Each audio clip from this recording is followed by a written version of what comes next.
He was only 2 years old when he went missing during a family camping trip. Kidnapping. Wild animal. Or his parents hiding something. He had blonde hair and chubby cheeks. He loved trucks, hugs, and making his mommy laugh. He was inquisitive and independent. And he hasn't been seen since July 10, 2015.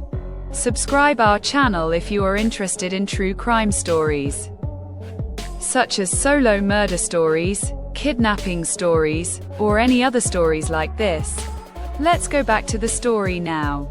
On Friday, July 9, 2015, Baby DeOrr, his parents DeOrr Sr., Vernal, and Jessica Mitchell, Jessica's grandfather Robert, Bob, Walton and family friend Isaac Reinwand headed out of town for a last-minute camping trip. They made the 2.5-hour drive from Idaho Falls, Idaho to Leodore. Just outside of Leodore was their destination, Timber Creek Campground, a remote campground deep in the eastern Idaho mountains. After a quick stop at a convenience store close to the campground, they continued to the campground. The group found a perfect spot by the river. Best yet, no camping neighbors. They had the area all to themselves. They parked the camp trailer and began unloading gear. Once settled, the group sat around roasting marshmallows before calling it a night. After breakfast the next day, Isaac walked down to the nearby river to go fishing. Vernal and Jessica took Baby DeOrr to the general store in town before coming back to also go fishing. Jessica and Vernal grabbed their fishing poles and started walking towards the river, leaving Baby DeOrr in the care of his grandpa Bob. Baby DeOrr had initially tried to follow his parents when they started to walk away, but they told him to stay with his grandpa, and they would be back for him soon. Later, in his interview with police, Grandpa Bob indicated that he never heard Jessica ask him to watch Baby DeOrr. He last saw Baby DeOrr with his parents. He assumed they had all left together. At the same time, Jessica and Vernal walked away from Baby DeOrr, thinking his great-grandfather had eyes on him. Grandpa Bob headed into the camp trailer. Arriving back at camp a half an hour later, Jessica and Vernal discovered that Baby DeOrr was nowhere in sight. All 4 of the adults spread out and began searching the immediate area, calling for Baby DeOrr. Around 2:30 p.m., Jessica called dispatch to report her baby missing. DeOrr Kunz, or Little Man, was last seen wearing a camouflage jacket, blue pants, and cowboy boots. His favorite blanket and toy monkey were still at the campsite. Baby DeOrr never went anywhere without both. Lemhi County Sheriff's Department immediately responded, but, because of the remote location, it was almost 2 hours before an official search began.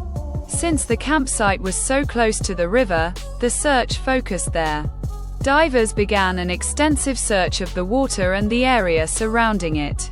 After 3 days, the search came up with nothing. Had Baby DeOrr been kidnapped? Had he been snatched not by a wild animal but by a person or persons? But no other campers had been in the immediate area and no other evidence supported this theory.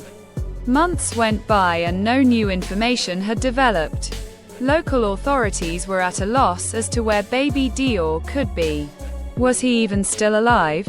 While witnesses had been thoroughly questioned, one could only wonder if the answers may lie with the family.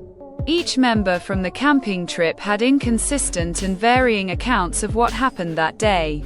Vernal and Jessica both claimed interactions with different people in town the morning of Baby DeOrr's disappearance, but when those witnesses were questioned, none of them remembered ever meeting or seeing Baby DeOrr. One witness remembered only seeing an empty car seat.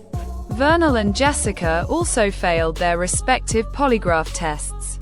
Their accounts of what happened during that trip have changed several times throughout the investigation. While the community of Idaho Falls had initially rallied around the couple, they soon became suspicious of the grieving parents. Almost a year after Baby DeOrr went missing, new evidence finally emerged. In Jessica's storage unit, investigators found the jacket that Baby DeOrr was claimed to have been wearing when he disappeared.